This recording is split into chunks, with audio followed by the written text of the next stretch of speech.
राजनपुर में जश्न आज़ादी जोश व जज्बे से मनाई जा रही है। रैलियां निकाली जा रही हैं तो साथ ही आवाम का जज्बा दीदनी है।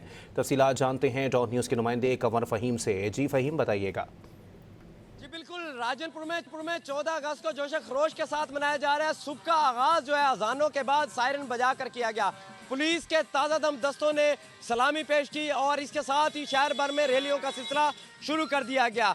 डिप्टी कमिश्नर राजनपुर के मुताबिक ज़िला भर में रात तक जो है तकरीबात का सिलसिला जारी रहेगा। शहरियों की जानिब से भी रैलियां निकाली जा रही हैं, जिसमें जामपुर, फाजलपुर, कोट मिठन और रुझान शामिल है। राजनपुर जिला का हर गोशे, हर कोने से पाकिस्तान जिंदाबाद की सदाएं बुलंद है और ना सिर्फ जश्न आज़ादी को मनाया जा रहा है बल्कि शोहदा को भी याद रखा गया है, जिसमें पाक फौज के शोहदा और पंजाब पुलिस और जो गाजी हैं उनको खूब याद किया जा रहा है, क्योंकि शोहदा के बायस ही पाकिस्तान वजूद में आया और ला इलाहा इल्लल्लाह का जो नारा है उसको भरपूर तरीके से बुलंद किया जा रहा है। गो राजनपुर में जो जश्न आज़ादी है वो नहायत ही जोशो जज्बे के साथ मनाई जा रही है। जी बहुत शुक्रिया फ़हीम।